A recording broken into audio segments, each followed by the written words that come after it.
Welcome back to Special Friends Podcast. My name is Mary Santora. I'm Sara Huntington. And we are Special Friends. We have some things to celebrate this week. Yes. Big things. It's my birthday, 32, and it's your... 6 years sober. And? 13 years in comedy. Guys, crazy. We're doing it. Yeah. We got huge things happening this year. It's going to be a big year, I think. Yeah. Big year, right? Yeah. How's sober life feel? 6 years. That's like at that point, I feel like you have experienced it fully. Oh, yeah.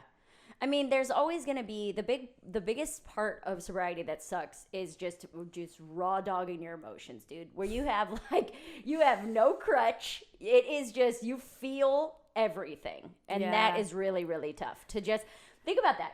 Yeah. I have felt every emotion for the last 6 years. Felt everything. Every part of it. my dad died. You know what I mean? Not one bit of numbing. No, there's no numbing. And I mean, I guess like some SSRIs or like some sort of like medication to help probably balance it, but that's different. But that's like to help. I was having like anxiety attacks. Yeah, and had to go. I had to go on Lexapro. You know.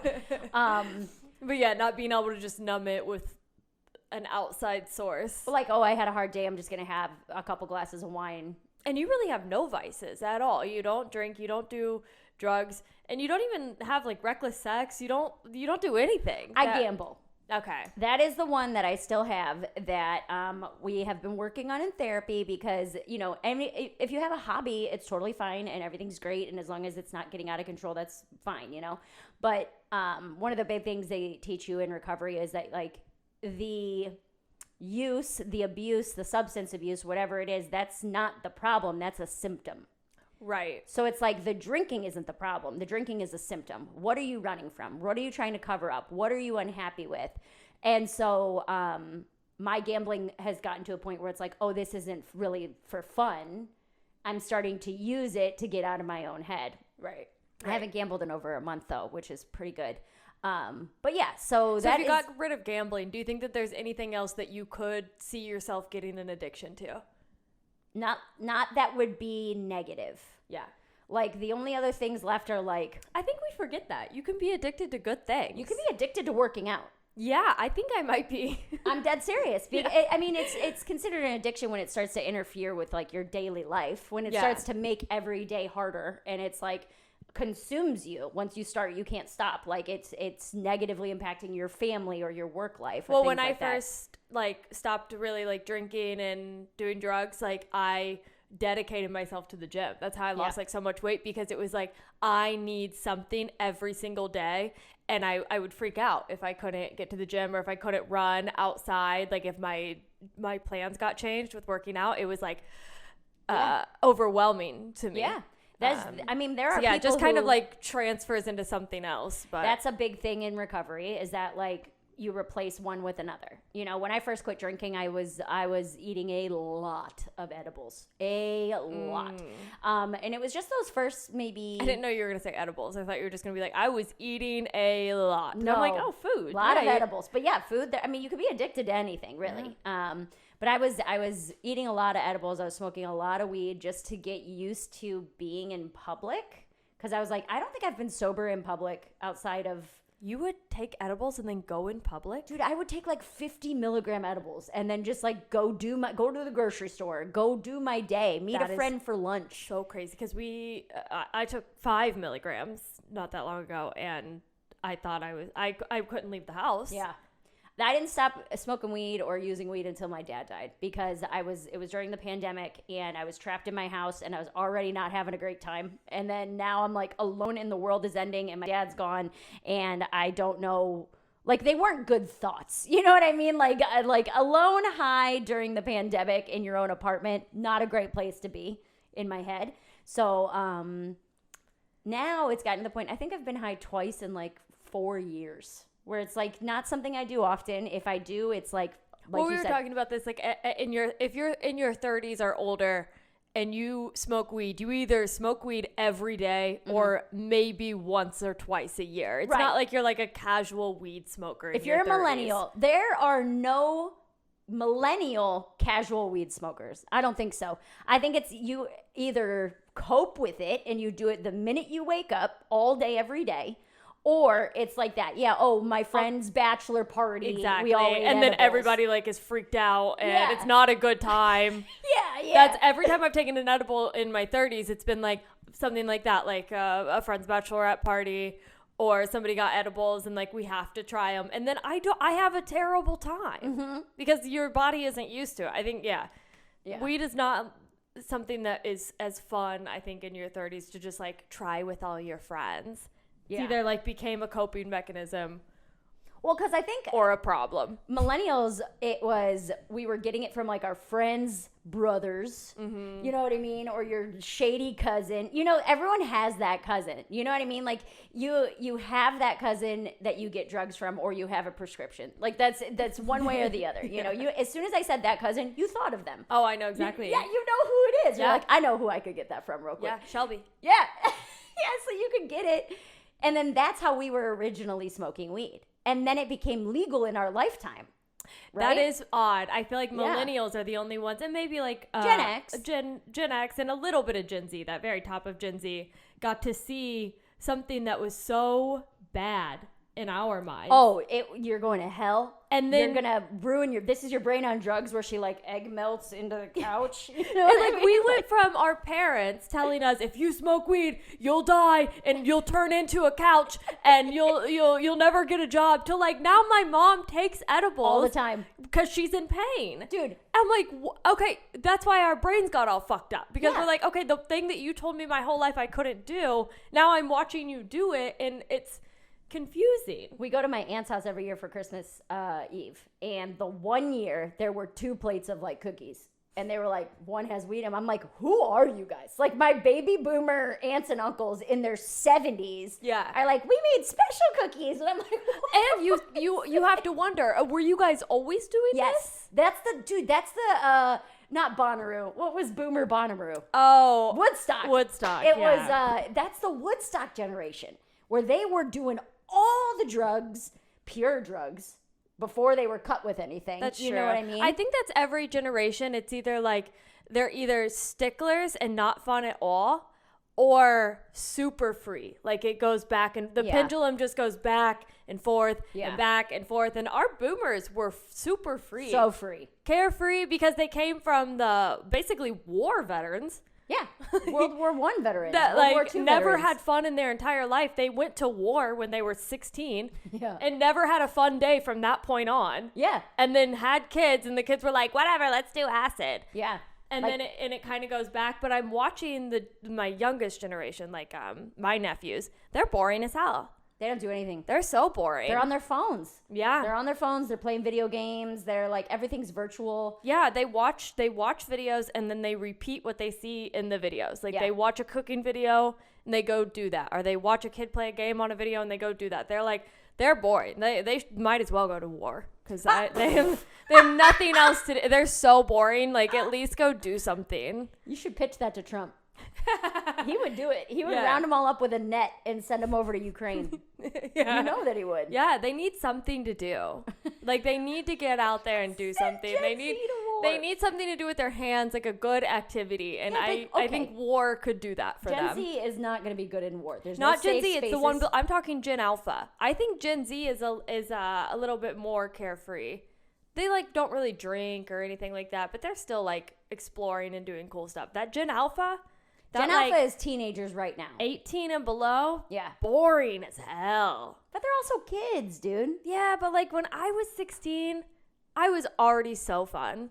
Okay, but by fun, you mean doing illegal things. Exactly. You were drinking and doing drugs and having sex. And, yes. But I don't think that you shouldn't make that be the fun thing. Like, there's other things you can do. Well, I'm saying carefree. They're not They're kind of like, I think that they are in their own heads a lot. Well, they're not super social. They grew up being scrutinized. You got to think of it that way, too. Like, not on around the internet. people. And not around people. Like, a major pandemic happened while they were in their youth. Yeah. And then they didn't go to school for 2 years. They're just going to be a boring generation. And I'm sorry, Gen Alpha, our huge Gen Alpha group that's watching this, because I know there's a bunch of you. We do have a strong following in the Gen Alpha. I think our last podcast got 82 downloads. From 17 and under. And it was 81 of them were all under 18. So I don't know sorry, what that says about us. You guys are boring. That's how boring you are, that you're watching two 30-year-old women talk on a they podcast. Want to see what their aunties have to say. Yeah. Oh, dude. How do we even get to that? Well, you're sober. We're talking about sobriety. Hey, I don't know if you know this, but you are sober. I am sober. 6 years. Well, that's what I was going to say, is that I don't think it's necessarily a bad... I'm sure there's kids out there drinking and doing drugs and doing all that. There always will be. And I don't think it's a bad thing that they didn't start early, because I started drinking in high school. Not anything crazy. After football games, you know what I mean? Stuff like that. We would all go to the certain kid's house whose parents weren't around. Just like every time I drove, and like after every football game, before school, whatever. No, I was a good kid. I was a really good student. But I did start drinking in high school, and then in college, obviously. And then I didn't start really problem drinking until college, when it was like, that's when I started blacking out and really was like... often not remembering nights and this and that and the other. And it got to the point where it was like my family was concerned, my friends were concerned, I stopped going to classes, like stuff like that. And I actually I was like 21 or 22. I think I was still in college, or maybe I had just dropped out to do stand-up. I tried to check myself into a rehab, because everyone in my family was like, you have to stop. Like, you have to go to rehab. Like, this is a serious, serious problem. So I went to a place. So this was everyone in your family, your mom, your sister. But did they drink at all? Well, no, they were Christian, but they like drank they were drinkers. My dad was sober, but he partied before he had kids. Right, you know what I mean? Right. But I didn't know if they saw it as a problem because they didn't drink at all, or they were like, oh, you are doing this in excess. I've never been a fun... like 2 drinks, a couple shots. You know what I mean? It's always goes to the extreme with me. Right. Always. Right. And were you fun, blacked out? You have no idea. I wasn't there. Yeah. What kind of a question is that? Right before you blacked out, do you remember having a fun time? I was always having fun. Yeah. I don't know that the people around me were having a very good time, because I get mouthy and I want to start fights, or I want to buy everybody shots, or I want to go pass out in a corner somewhere. I didn't really cry a lot. I wasn't a cry drunk. I'd just a yeller. I would yell. Yeah. I'd get real loud. I'd get real lippy. I'd be so brave. I'd walk up and say whatever to anybody, and it wouldn't even cross my mind that it would be a bad idea. I know we've talked about this, but if we would have moved in together 7 years ago, we would have been in jail. Oh, it would have been terrible. Within weeks, because I get really mouthy too, and I love a drunk fight. Yeah. That was my favorite thing to do, just start a fight. Yeah. Whether it was with a stranger or with my significant other or with a friend, it was just like, I would have hit you, dude. Yeah, we would have fought. We would have fist fought. We would have fist fought in this fucking hallway 2 months in. Not even. Because I can't shut my mouth. It would have happened night 1. We'd have been like, oh my God, we moved to New York. Let's celebrate. And then it'd be like shots and wine and beer later. And there would be blood. Like, no one's on their period. There's blood everywhere. The cats are fighting. We're fighting. Yeah. The cats are a symbolism of what we would have been together. Drunk. Just absolute hatred, constantly fighting, staying separated. Yeah. Yeah. So I knew I couldn't drink normal when I was like 22. I tried to track myself into rehab, and they told me no, because I drove myself there and all my vitals were normal. And They were like, we don't have enough beds. Like, we don't have enough beds to give you someone who, I guess if you don't come in actively drunk, they're like, if you drove yourself here in a car that you own. That you don't live in. That works. And you're not currently drunk. They're like, we cannot give you a bed. Because there's people who are way worse off, you know? Like, if someone were to come in. But what a crazy thing to tell a person. Because at that point, you were probably just like, I am amazing. The professional side, I'm not an alcoholic, Dad. Yeah. So watch this. Yeah. You know? Like, it gave you a free pass. You're Basically. just like, oh, watch me get worse. Watch this. It was a very watch this moment where I was like, all of you are wrong. I've never had a problem. And then I spent the next 8 years just annihilating myself. Oh, so that was 8 years. I didn't get sober till I was 29. So 22, you tried I was to like check 21 or yourself 22. into I don't rehab. I can't remember exactly when it was. I can't remember if I was still in college or it was my last year or if I had just dropped out, because I don't think I was doing stand-up yet. I don't think I was doing stand-up yet when I tried to go to rehab. But yeah, and then it was just blackouts. I was drunk for the entirety of a 3-year relationship. The last guy that I was engaged to, when people say that and they like make a joke, oh, I was drunk the whole time, I'm like, no, legitimately. Like, I was drunk for 3 years. Because that's all we did together. Yeah. We had nothing in common other than drinking. I think about that with one of my exes, and I'm like, oh, we had nothing in common. Nothing. And that sucks to think back, because I remember being, like, so obsessed with him. But I wasn't ever obsessed with him until I was 2 tequila sodas in, and then I was in love with him. But we didn't have anything in common. The main thing that we had in common was that we enjoyed the same bar. Yeah. That's it. We liked the dugout, and we liked to go there and get drunk, and that was our favorite thing to do. That was our favorite activity. See, ours wasn't even like we enjoyed the same bar or anything like that. It was just the only thing we did together was drink, and I changed everything about myself for this man. Whereas like I was always like shots of tequila and Bud Light. That's all that I wanted. A classic. Patron Silver Chilled and Bud Light. That's it. That's all I need in my life. Yeah. Maybe a fruity shot, whatever. But when I got with him, this is 2013. So this is the peak of craft beer. This is when craft beer is exploding. Craft beer made me so fat. Oh, yeah. It's so many calories. I'm looking right at you, Blue Moon. Mm-hmm. I don't even know that, first of all, I would call Blue Moon a craft beer. Okay. That's like the most Indiana thing you've ever said. You just call Blue Moon the beer that you put an orange in. It's so craft. It's like a microbrewery. I think that's owned by like Budweiser, like Anheuser-Busch. I think I'm trying to think, like a wheat. Okay, yeah, no. Anyway, Blue Moon, you crafty little bitch. You made me fat. Wheat beers. It was all wheat beers, but specifically Blue Moon, my favorite craft beer. Oh my God. Locally sourced. No. No. Yeah, I'm pretty sure they make it in Indiana. Yeah, I was a bartender, Mary. Okay. Oh my God. I worked for a craft beer and whiskey bar, so we worked at that same bar together. He was in the kitchen, I was in the you had a kitchen romance? Mm-hmm. Oh. And we were like 22, 23. Yes. We were young. We were in our early 20s. Yeah, so he was the assistant kitchen manager, and I was like That's a Midwest bartender. Love story. Oh my God, right? That's exactly what it is. Yeah, hostess, you work your way up to bartender. Mm-hmm. You have a crush on the guy in the kitchen the whole time. He puts your food out first. He prioritizes all your tickets. Gets you little fries. Yes. You come in, he gives you a little free. Yep. If I showed up hungover, like I spent the night with him and no one knew we were hooking up yet, he'd like make me breakfast in the back because he'd get into work at like 6, and he'd be like, come in a little bit early, and I'd have like a bacon, egg, and cheese. And then you can make him little drinks, like a little Bloody Mary to get him started for the day.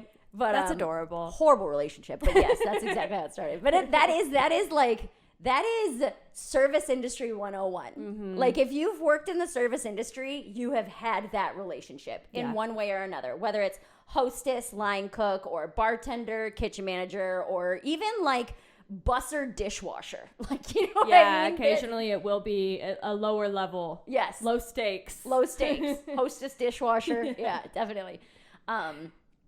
But we were into actual craft beer, like IPAs. He was really into IPAs, like double IPAs, anything with high alcohol content. I was drinking a lot of Belgians at that point, which are like 13%. Yeah. So I would always reach for whatever the highest alcohol was. So I got into barley wines. I got into sours were my favorite. Those aren't super high. I do like a sour. I love sour beers. Yeah. Actually, I have fake sour beers in the fridge right now. I saw that. They're very good. I didn't know they were sours, but but that was like we were just blackout and fight, and it was never good. And we got engaged after he cheated on me. We got engaged, and so like that was the start of classic. That was the start of like. That's how you know they love you. When you get engaged after he cheats on you? Yeah, that's right. That's real love. Actually, that is real love. That is real love. Where you're like, oh, you cheated on me and then still chose me after that. With a ring. Yeah. Like you cheated on me and you felt so bad and you hated that other girl so much that you put a ring on my finger afterwards. That your parents paid for. Yeah. Yeah. Yeah. That's love. Yeah, it was love. It lasted 9 months after that. After we got engaged. A whole baby's worth. Yeah. So full term. I think that relationship was when I started drinking to, like I knew I shouldn't have been with him. But I was like, but when we're drunk, we have fun and we play pool and like it's a good time. It always ends in fighting. But for those first couple drinks, we're having a good time. My favorite thing is that when we're good, we're so good. So everybody fights. When we're good, though, we have such a fun time. Yeah. And that's like 60% of the time. It wasn't. But It was the like other 30. 40% is like the most diabolical, terrible relationship you've ever seen in your entire life. I have so many friends that are like that. You wouldn't understand because we're good. When we're good, we're good. I'm you like, don't know him like I do. but I've seen how bad it is. You don't see the sides of him that he shows only me. Yeah, when it's good because you're good. But that also goes for women, It's because you're too. sober and having fun. That goes for women too, though. Yeah, when the man will be like, no, she's not, man. She just gets a little crazy when she has tequila. Like, she's such a sweetheart at home normally. You know what I mean? That Yeah, goes when both she's ways. asleep and not saying anything, sweetest. Best relationship ever. Yeah, when we're laying in bed and nobody else is around us except the two of us, and we're not talking about anything controversial, everything's so like, it all easy. just kind of comes together. When we're just watching a TV show together, Silently, it's so nice. It's so really good. nice. We're perfect. it's really nice. But yeah, that was like the beginning of, I was problem drinking in college, and then that relationship like heightened it, because I think that was when I kind of started running, when it was like, oh, I know I shouldn't be in this as long as I have been, so let's running just from get the drunk. relationship. And then after he and I broke up, even though I knew it wasn't good, that is when I started drinking to mask my emotions. When it was like, I'm sad, I miss this guy, I messed up. I basically stopped doing stand-up for him because he wanted a stay-at-home wife and like mom, like he wanted kids. He wanted like a trad wife. Cook for me, have my food ready, do all this, you know. And I tried to be that, and I was so unhappy, which was also why I was drinking so much, is because I was like, I don't want to be a trad wife. I want to be a comic. I want to be like I want my own person. I have my own thoughts and ideas and jokes. Right. And when I was with him, I was doing stand up like once a month, if that. Oh wow. It was bad. It's like that's basically a break. I think you can take 1 year off your comedy anniversary. I don't like that. I don't like that when you say that. So that relationship is when I started like escaping my issues, and then post that relationship is when my drinking got really, really bad. And I was going out like, I was single. I was 25, maybe 26. Oh, so you did this early. Yeah, we started dating when I was like 22 or 23, and then we got engaged, and then we broke up in 2017. So I would have been 27. Yeah. And that's a Midwest mentality. It's like, oh, I graduated college, now I have to Get married and have kids. That's what else would I do? I'm 23. I'm so old. Yeah, I'm to not 23. be a My mom right ovaries now. are literally shutting down. Which is my crazy. eggs are going away at rapid speed. Because when you come to New York, and I'll ask people at comedy shows, I'll talk about like, you know, Brian having a kid or being a stepmom. I'll be like, make some noise if you have kids, and no one claps. And I'm like, you guys are 40. Yeah. And they're like, well, we're still deciding. Yeah. We're not like we don't feel financially set up yet. I want kids. I'm just like, I don't know when yet. And I'm like, you're 40. I'm like, Britch, your eggs are done. You could have a miracle baby maybe at like 45, but that's it. You're out. Yeah. It's not, you're not thinking about it anymore. You actively need to be on your mind constantly if you're 37 or above, and they call 34 and above a geriatric pregnancy, and they stopped calling it that because it's rude. But so after that from 2017, I got sober in 2019. Those 2 years were nothing but blackouts. It was just problem drinking and hooking up and just a real mess that all accumulated up to like we did a comedy show on what would have been my wedding date. Oh. And I wore my wedding dress, and Whose idea was this? Mine. You made this idea. I did this idea. So I said, screw it. I already have the dress that cost $1,400, at the most amount of money I've ever spent on anything in my life. So we did it, but we did it as a wedding. So it was like, who's we? Who I did it at Hilarities with you. I did it at Hilarities in Cleveland. And so we did it. And it other comics collectively were like, no, this is funny, Mary. Not the most traumatic thing I've ever heard somebody say. They dressed up in wedding attire. I had a friend who was my maid of honor who showed up in a wedding dress as a maid of honor. It was so funny. Okay, I guess it was probably healing in a very odd way. But as a comic, it probably was healing. And so, like, as our instead of people giving speeches, they did sets. You know what I mean? And we had everybody on stage like it was the wedding party. It was really fun. It was a very fun show. But that I specifically remember I hadn't drank for like 3 months leading up to that. And then that night is when the downfall really happened. After that, I got drunk that night. And then it was that was in September, October, November, December, January. Yeah, it was about 6 months of just the worst behavior. I gained like 30 pounds in 6 months. I started doing coke. I had made it 29 years without doing cocaine. And then I was like, now's the time. You know what I mean? There is a point where like you reach an age where drinking is just not going to cut it. You have to, because you'll fall asleep.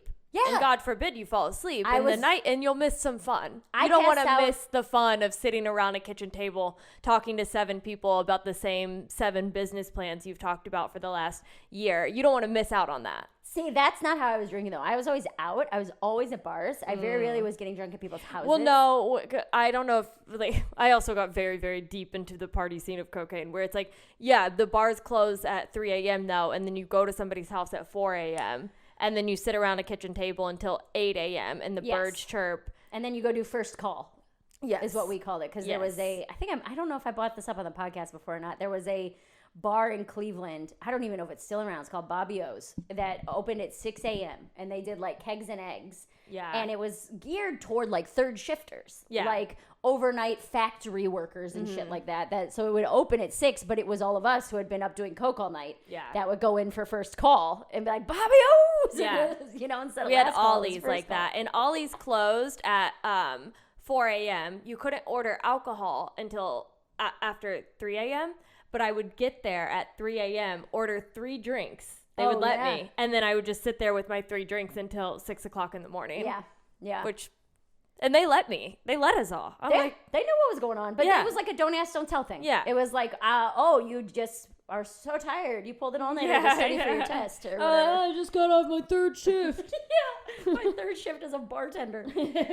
So that 6 months is when things got really bad. And it all accumulated into my rock bottom story, which I would like to share with you. I want to hear your rock bottom story. Because I've never told you this. Yeah. So I was seeing this guy. I think we met on like Hinge. We had been on 2 or 3 dates, all involving alcohol. Like there's a tiki bar in Cleveland. There's only one. And it's the best tiki drinks, dude. They do such a good job. It's so good, okay? Yeah. A good tiki bar is a vibe. It was so good. And they had painkillers. They had a painkiller level 1, 2, or 3. And that's like their coconut flavored drink. And I love coconut anything. But if you get a painkiller level 3, you're only allowed to have 2. And then they don't serve you anything else the rest of the night because that's how strong they are. Doesn't matter how big you are. Doesn't matter what your tolerance is. These drinks are too strong. You cannot have more than that. Okay. And did you say challenge accepted? I always did. Yeah. Always. Or I'd like try to be like, oh my God, you guys know me. Like, okay, fine. Let me get like 2 painkiller 3s. And then I would try to get like a shot or something or like order it from a different bartender or something like that. Yeah. But that was our first date, me and this guy, was at the Tiki Lounge. Bar. So that's what I'm trying to set up is how we were just mostly focused, again, just on drinking. He microdosed acid. And he was really hot, but it was like, and he had like a job in the government that he shouldn't have been doing acid.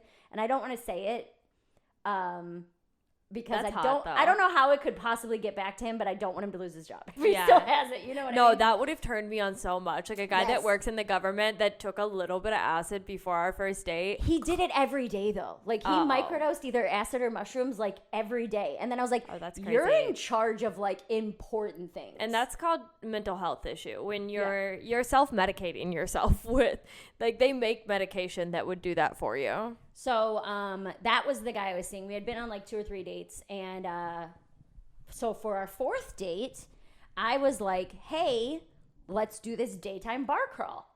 It's in an area of Cleveland called the Flats where it's all just a bunch of bars. It's really cool. It's like if Cleveland were trying to be Chicago or New York. That's where all of our fun little hip bars are.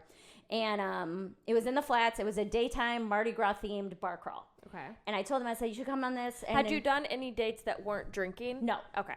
So everything bar, involved drinking, bar crawl. And then the other one was like, I don't remember. We went out to have drinks, and then I woke up the next day in his apartment, and like we were both in onesies, like animal. Like I had a zebra onesie on, he had a lion onesie on. I don't know.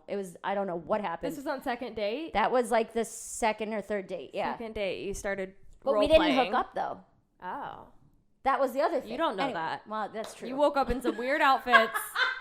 That is true. After being blackout drunk. With a man who microdoses acid. Yeah. So I think you probably kissed him, got a little acid on your tongue too, and things who got knows? crazy. You had bestiality sex. I hope not. Gross, dude. With a lion and a zebra, though. Some Hey. kind of a safari thing happening. Hey. I never put that together. You gotta think back on that. That might be your kink. Oh my god. So You make Brian put on just one He would time, never. man. Can you just put on the zebra outfit? Like, I'm not saying you have to, but just one time. let me see you in it. Just take a picture. It's fine. I don't even have to be there. Just take a picture. Of me. I just need to see something. So we fourth date. I said, hey, let's do this daytime bar crawl, and he told me, he's like, I can't. A friend of mine passed away from back home, so I have to go home for this funeral. I said, no problem. Take care of yourself. I'll see you when you get back. And so I went with my gay best friend, and I remember the Guy morning. or girl? Guy. Okay. Do women Always a have gay problem. best friend lesbians? I have a gay lesbian friend. Not my best friend though. I feel like gay best friend is reserved for straight woman, gay Man. Yeah, for the most part, yeah. And so we went out. He came with me, and he and I are trouble together. They're always a problem. Dwayne Duke. I'm I'll so tag you sorry. in this. Also sorry to gay men. You are the problem for straight white women Always. when it comes to drinking. Always. Because you guys, it's fine for you. And you'll take some poppers, and you don't mind having the one night stands, and it's all free, and like whatever. You can handle your own in a fist fight. Yeah, yeah. You know? And then we want to keep up with you. We want to have a good time Yes. with you because you are so fun and carefree. Yes, sis. And Yeah. then we go to jail. Yes. Yes. So that's kind of unfair. A that you story guys for do that to another us. day. The same guy, Dwayne, and I went on a tour of Florida, and I got into a fight with a bartender at a Denny's. It was like, it's such a anyway. So that's Dwayne for me. Is that's the kind of trouble that we get into. So he came with me, and I we. didn't know Denny's had bartenders. Thank you. We were in Key West, Key West, Florida. Apparently, the Denny's there's one. And it's across the street from a Wendy's where we ended up having to eat because I caused Which a also scene. had a bartender. I know. Anyway, we're getting so far off topic. Okay. Dwayne came with me, and so we started the day at like 10 a.m. with shots, and just because that's what it is. Oh my God, it's a bar call. Let's do it. Yeah. And we were having a great time. We're having so much fun, and they give you your little passport, and you get your little stamps, and we're having a great time. Okay, we get to like the third bar. We're well drunk at this point. We hadn't eaten. We're not doing anything. We get to the third bar, and we're standing there getting ready to order a drink, and across the bar, I see that guy, the guy who is supposed to be at a funeral. And so, And you told him where you were going to be. I told him where I was going to be. And he was with a girl who was not pretty at all. She was not as hot as me, and I was fat and had shark teeth at that point. So keep that in mind. You're like, what is your motive? Dude, I immediately, I saw red, and Yeah. Dwayne has known me long enough that he goes, what's happening? Like, what is this? What's about to happen? I told him, I said, that motherfucker, I started going off. He told me he had to be at a funeral, and Dwayne's like, don't go over there. I'm already on my way. Yeah. And well, you saw him. I go over there, and I was like, What are you going to do? Say nothing? Dude, and I'm hammered. And again, I get lippy. this is why Yes. we would have been a problem. You'd have been like, I'm "Bitch, I'm there." like, what are you going to do? Say nothing? So I go over there. I'm like, I'm sorry. I thought about you had a funeral. This dead person? Is it her because she looks like corpse? You know what I mean? Just like completely starting a She looks like she has death. are dead, bitch, because you look gonna be dead if you wanted to be. And so I'm And this causing girl problem. has no idea. She has no clue. This She's poor just girl. getting berated. I mean, and here's the thing though. You're so stupid. Why would you do that? Of all the places to go that day, if you're going to lie to me, why would you go somewhere where there is a 85% chance we're going to run into each other? Right. You know what I mean? Okay, so you go up to him. You're like, hey, Causing what problems. the fuck is going on? I don't remember how it either de-escalates. If either Dwayne took me away or whatever happened, it de-escalates. So then the rest of the day in my mind, I was like, oh, you're going to pick this bitch over me. Let me get drunk at you. I'm and gonna be a show problem. you. Yeah.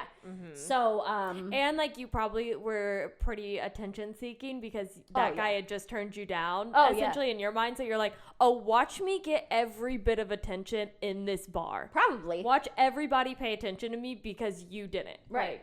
So I remember going up and ripping 2 shots back to back right after that. And then I immediately walked outside and threw up immediately. And they're like, you can't come back in here. You're puking. So I will say after that, I don't remember anything. So I remember getting super mad at him, confronting him, ripping 2 shots, and then I woke up at home.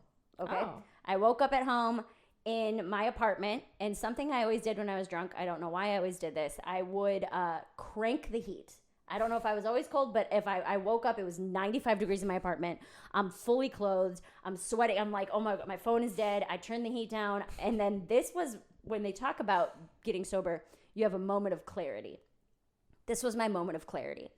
Your heat was at 95? My heat was at 95. No, after I woke up and turned the heat down and like opened the windows, I sat there on my bed and I just like looked around my apartment and like dirty clothes everywhere. And then like I went in my living room. My cat's litter box was like literally overflowing with like litter being kicked out and poop and stuff like that. Her food was empty. Her water bowl had mold in it. My kitchen sink was completely piled up with dishes that were like moldy, had old food in them, stuff like that. My fridge was completely empty. Like I took this inventory and I looked around and I was like, I have to stop. Like my life is out of control. My phone was dead. I didn't know where my car was because my car wasn't parked in my spot outside the apartment. So now I have to find my car. I turned my phone on. I have all these missed calls, all these missed text messages. My mom had went to the police station looking for me, which I get it. I'm a blackout drunk. Because how long were you asleep for? Sorry, you. This was so the daytime bar crawl. This probably happened around maybe 2 in the afternoon, and I woke up at like 1 in the morning. So I was probably missing for 12 hours. Okay. And everyone knew I was going to this bar crawl, right? Yeah. And so I find my car. It's parked at a bar that I go to all the time. And I go and I took an Uber to that bar and I got it. And then I met a friend of mine At this point, are you drunk or hungover when you both. Uber? Okay. You know what I mean? Where you're like kind of in that in between. Yeah. You're like super funny, but also feel like shit. Yeah. So like I get my car, I bring it back to my apartment, and I start going through my phone because my phone booted up, and I'm trying to do damage control and tell everybody I'm not dead, I'm fine, you know, just a bad day, blah blah blah. And in my phone, I had pictures of another person's license, insurance information, and car. So like their license or insurance, and then the picture. So you're like, I either killed someone. Well, I would have been in jail if I killed somebody, but I definitely got into an accident. That would have been my first thought. I think I'd be like, oh my God, I killed someone and stole all their stuff.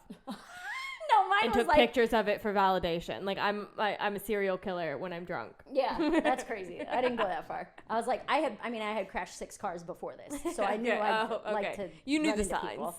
And so I see that, and I'm like, oh, I got into a full accident, and I don't know what happened.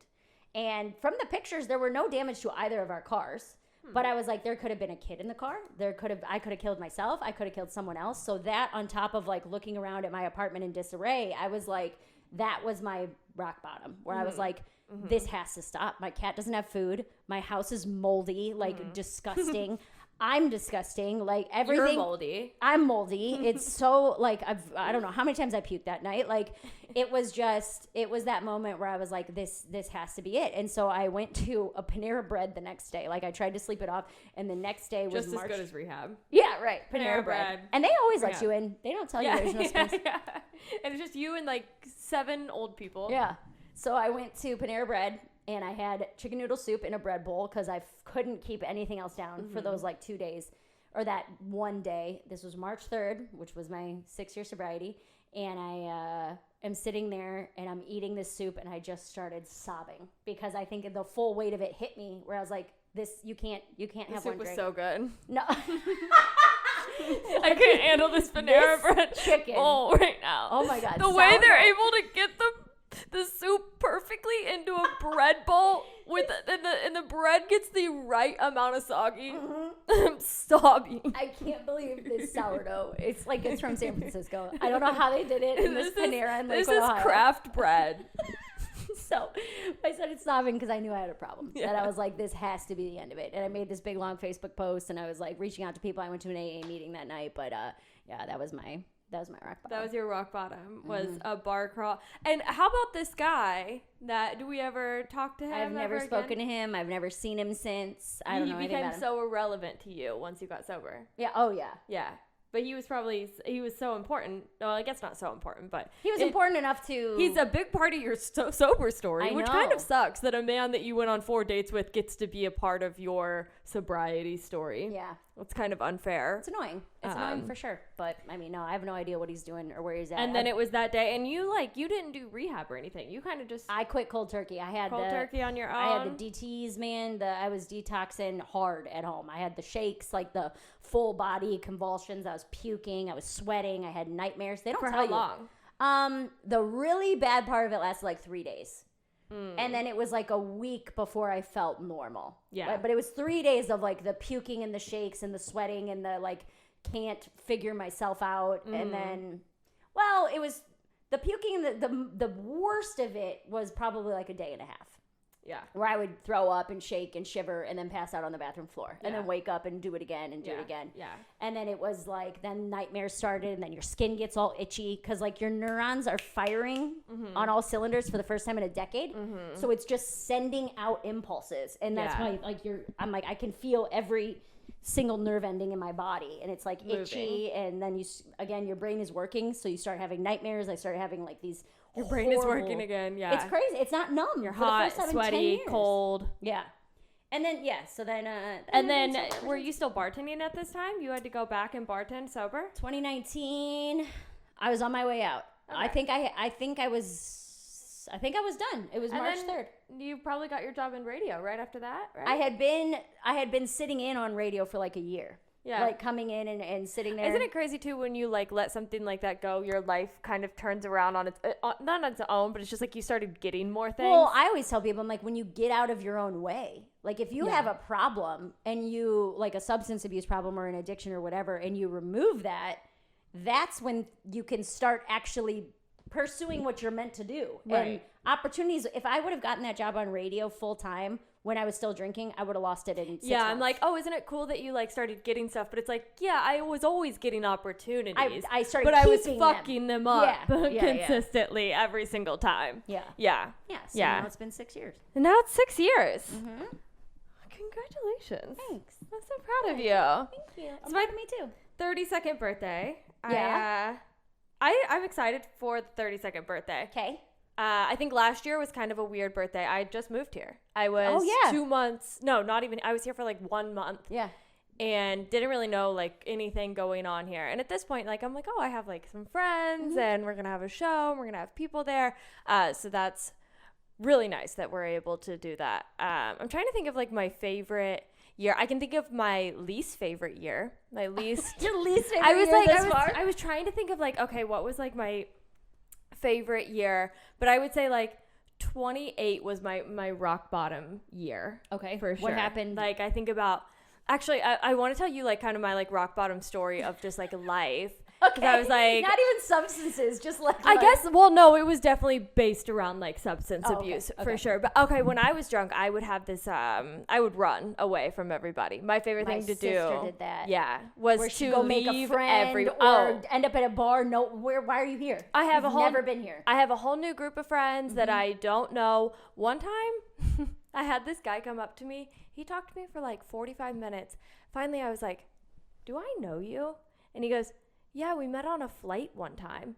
I was so blacked out drunk on this flight that I talked to him for 45 minutes from a flight to Indiana to California and do not remember him at all. Oh I got on a flight like that. No, wait, you came to in the middle of the flight and asked him if you knew him. Oh, no. You saw him in Indiana. I saw him back in Indiana like 4 months later.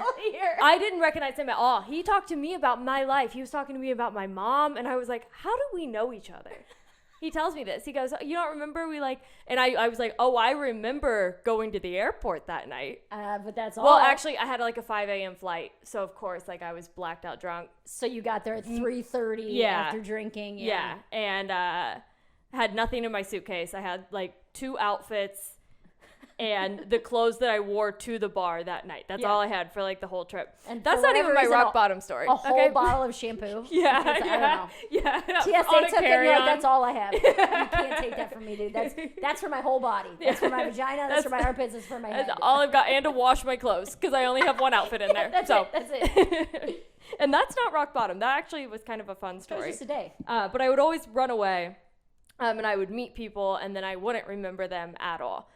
So there was one night I was like, of course I'm going to run away. I'm going to go meet other people. There used to be this bar in Indianapolis. It's still there. It's in a basement. And so I ran away to there, and I remember nothing from about running away from them at 3 a.m. until probably like 5:30 a.m. I come to, and I'm like, oh, where am I? I look around. I'm in a hotel room. I have no idea what this hotel room is. And I am in a hotel room with a bunch of Persian men. Oh, no, Sarah. You got sold into sex slavery. This is Taken. This is the movie Taken. Well, okay, so everyone's having a good time. Good luck. So I'm like... You know, like Persian, like the ones that, like, I swear to God, they sold me hand lotion at one point. They probably did. Like, or they at the mall where they're like, they have the straighteners. They want to straighten their hair. That's what they did. Like, I ended up finding out. No, I ended up finding out that's what they did for a living. They were the people at the mall and the kiosk that straightened your hair for you, but also sold a lot of cocaine as well. Yes. So I guess I guess at some point in the night, I meet these Persian drug dealers. And I think none of my friends need to come with me. No, why would they? They don't need to come. It's just me, and it's actually one other friend. I'm looking around, and I finally see one of my other friends who is the worst person, way worse than me. You know what I mean? Like, that's why you invited her. Exactly. Because she wasn't going to tell you no. I don't even think she was with us that night. I called her. Yeah. And I was like, me. come meet me with these Persians. Yes. And so I'm like looking around, I'm coming to, and I'm like trying, because you know when you come out of a blackout and you're just like, okay, where am I? You have to recalibrate. What's going on? Who have I called? What have I done? Yeah. So I'm like looking around, and I look at Kim, and I was like, what are we doing? Yeah. I probably shouldn't say her name, but I looked at her. That's not her real name. Yeah. I was like, what are we doing? And she was like, you called me, bitch. I don't know. You said they were your friends. And so at the time, I'm dating this guy who also very much into drugs, very into alcohol. I'm like, I'm gonna call my boyfriend. I'm gonna get us out of here. So I call my boyfriend. He's hammered, comes to pick us up, and then he drives us back hammered to my house. We get back to my house. There's a guy at my house who also was super into drugs. He's just up from the night. He's the only person up. He's doing a bunch of cocaine. So I was like, oh, well, let's just here we are. Keep going. All three of us. The Lord has provided. I was like, we just saved ourselves from Persian men. We almost died. Let's celebrate with doing a little bit more cocaine. So this is like 10 a.m. Yeah. And I think this is where like rock bottom was. It was 10 a.m. We do a bunch of cocaine. It's like noon, and I decide I need a Gatorade. And I rode a bike 2 miles to go get a Gatorade from a gas station. Whose bike? My bike. Okay. It was my bike. Well, actually, I think it was my roommate's bike, but she let me borrow it a lot. And in that moment, when I was riding the bike back, because like the cocaine had worn off. Yeah.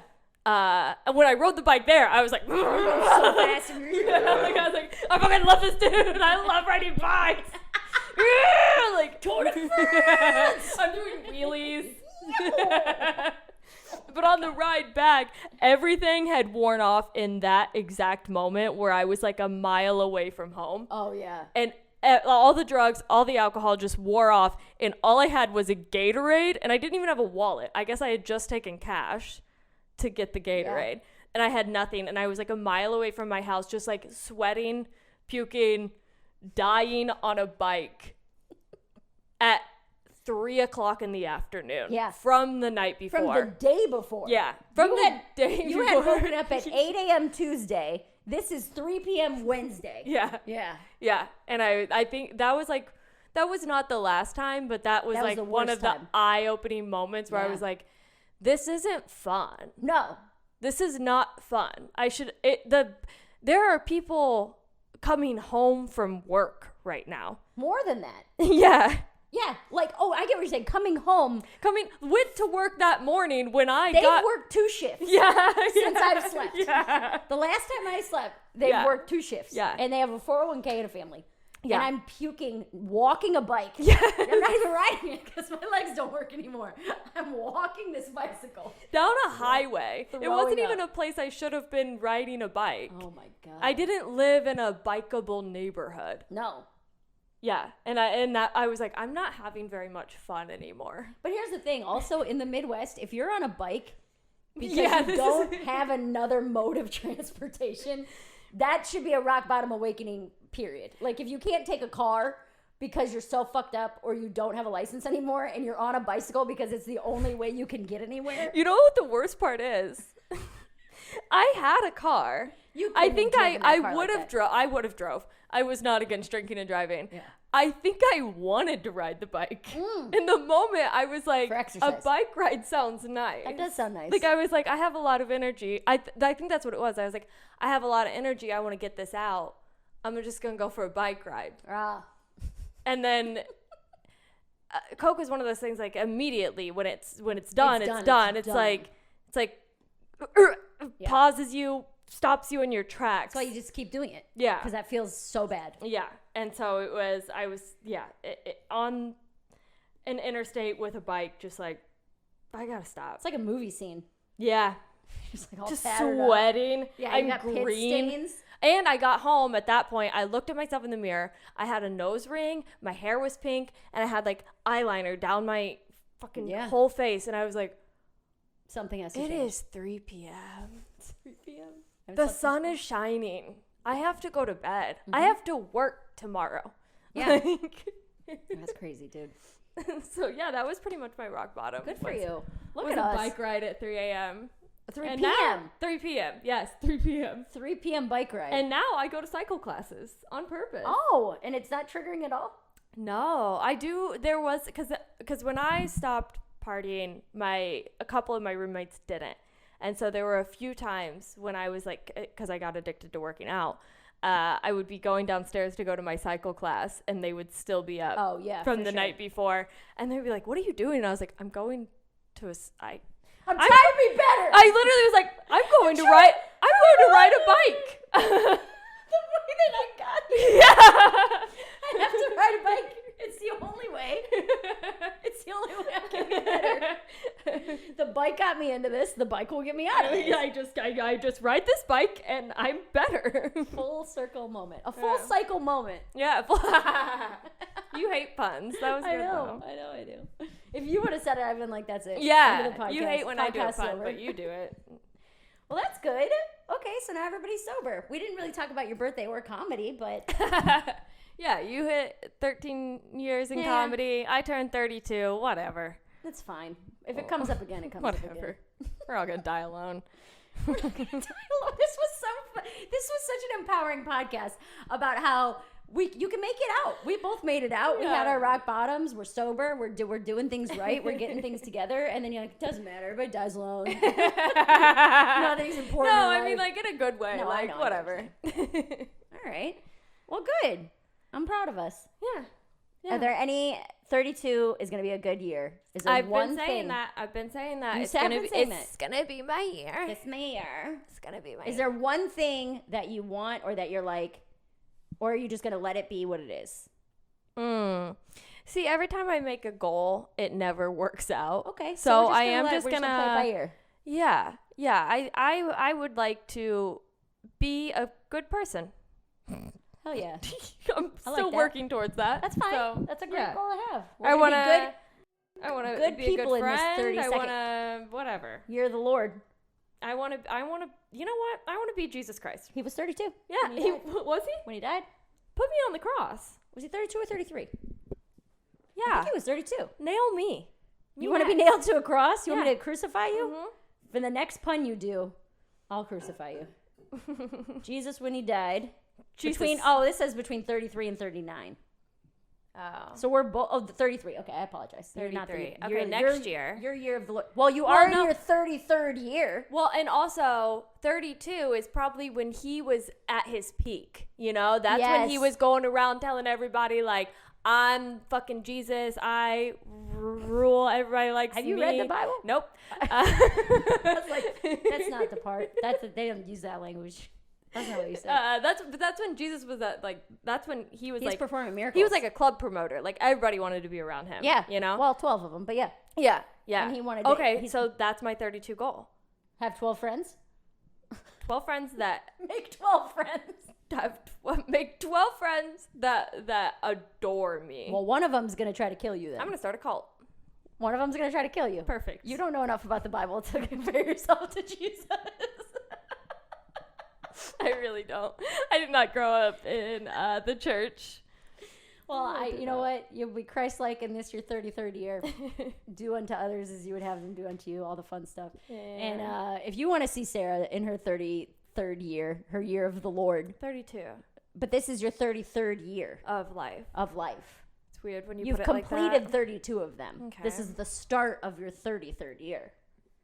I don't like when you say it like that. Okay, whatever. Follow us on Instagram at Special Friends Podcast. You can follow me, Mary Santora Comedy. That's TikTok, Instagram, Facebook. And Sara Pop-Tarts on everything. And then if you're in New York City and you want to come to my birthday show, it's at Pub Key on the Lower East Side. And Mary's going to be there. Judas will be there. Judas. That's the one who killed. All right. That's the one who tried to kill Jesus. Right. My 7 disciples will be there. 7. Corinthians 9:14, 9:11 will be there. Tori Cole, it's also her birthday. We were born on the exact same day, March 2nd, 1993. And we're going to have a fun little comedy show, and you can come out too. All right. Thank you. Love you. Bye. Okay, bye.